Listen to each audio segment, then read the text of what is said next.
En este momento, mientras escuchas esto, tu cerebro está tomando una decisión que no te consultó. Está decidiendo qué parte de la realidad mostrarte y qué parte ignorar. No porque algo esté mal en él, sino porque así funciona. Siempre lo hizo. Y casi nadie te lo explicó. Tendemos a asumir que percibimos el mundo como es. Que lo que vemos, lo que recordamos, lo que concluimos, es una representación fiel de lo que ocurrió. ¿No lo es?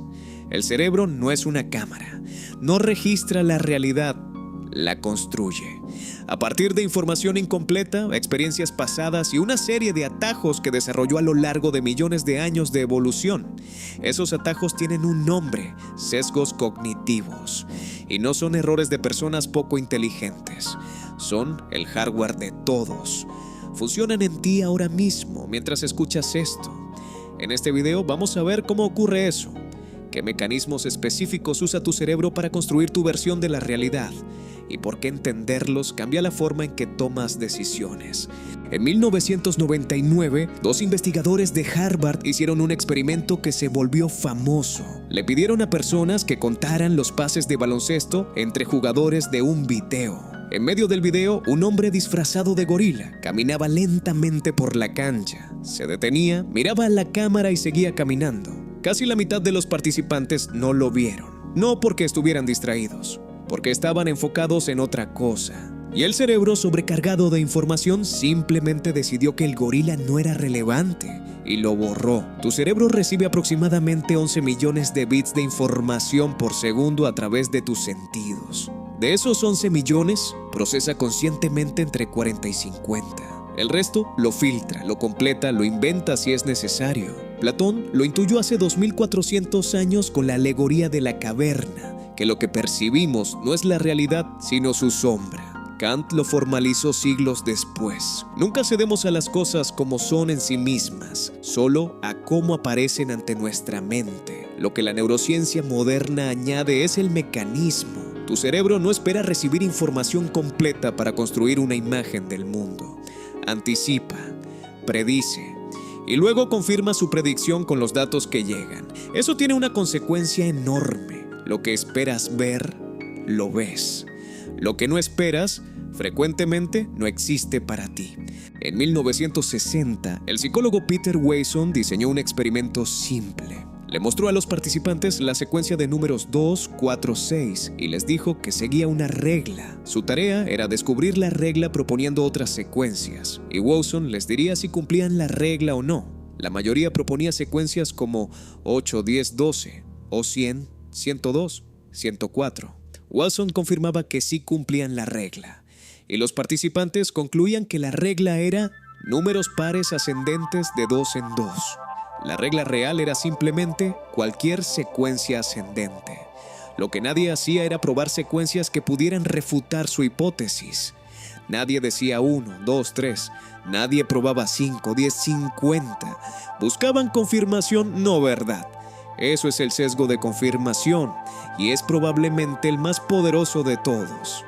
No formamos opiniones y luego buscamos evidencia. Formamos intuiciones y luego buscamos evidencia que las confirme.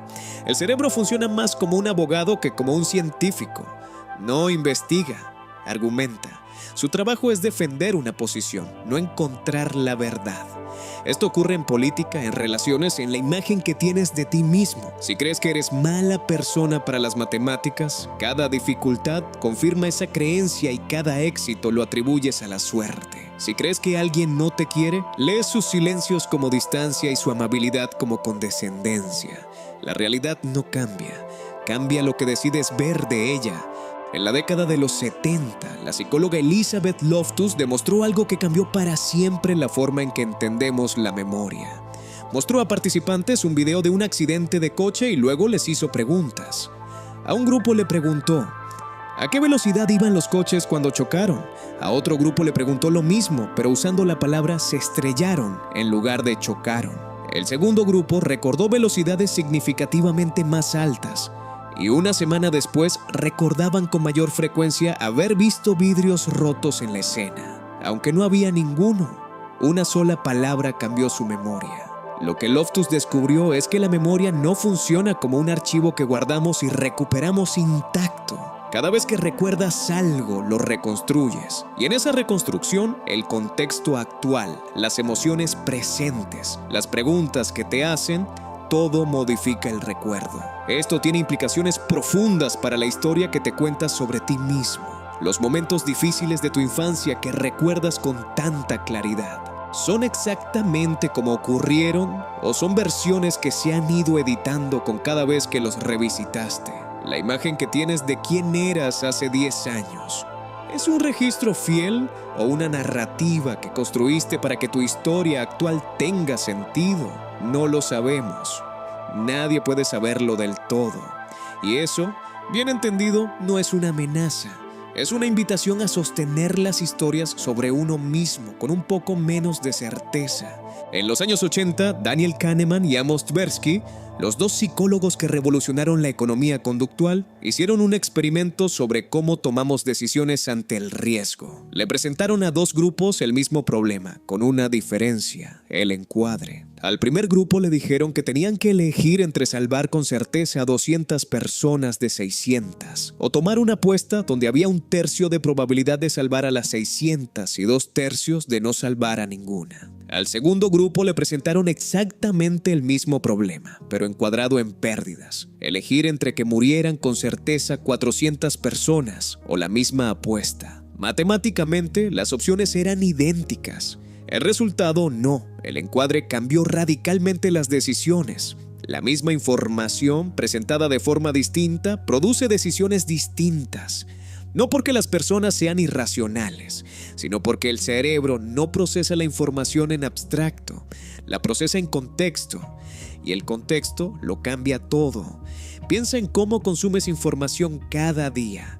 Las noticias que lees, las conversaciones que tienes, las redes sociales que revisas, todo está encuadrado. Todo tiene un ángulo, y ese ángulo está moldeando silenciosamente lo que concluyes, lo que sientes, lo que decides. La respuesta fácil a todo lo anterior sería: no confíes en nada. Cuestiona todo. Duda de tus percepciones, tus recuerdos, tus conclusiones. Pero eso lleva a la parálisis, y no es el objetivo. El objetivo es algo más sutil: sostener tus percepciones con un poco más de ligereza, no abandonarlas, examinarlas. Los estoicos tenían una práctica para esto. Epicteto la llamaba prosoche, atención a uno mismo, no como autocrítica, sino como observación. Notar cuándo una emoción intensa puede ser señal de un sesgo activado. Preguntarte qué evidencia estarías buscando si quisieras refutar lo que crees. Buscar activamente la perspectiva que más incomoda tu conclusión actual. No porque tengas que cambiar de opinión, sino porque una opinión que sobrevive el examen es más sólida que una que nunca fue cuestionada. Hay también algo concreto que puedes hacer hoy.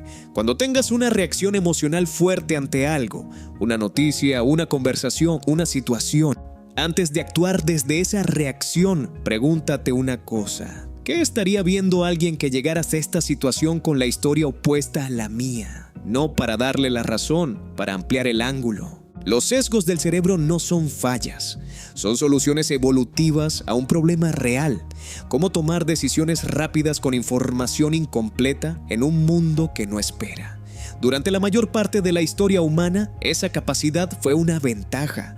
En un mundo donde las amenazas eran físicas e inmediatas, el cerebro que anticipaba y confirmaba sus predicciones sobrevivía. El problema es que ese mismo cerebro ahora opera en un entorno radicalmente distinto. Uno donde la información es abundante. Las decisiones son complejas y los errores de percepción no te cuestan la vida, pero sí pueden costarte relaciones, oportunidades y años viviendo desde una versión del mundo que nunca fue tan real como creías. Sócrates dijo que una vida no examinada no merece ser vivida, no como condena, como señal de que el examen es posible. Tu cerebro construye tu realidad, pero tú puedes aprender a leer los planos.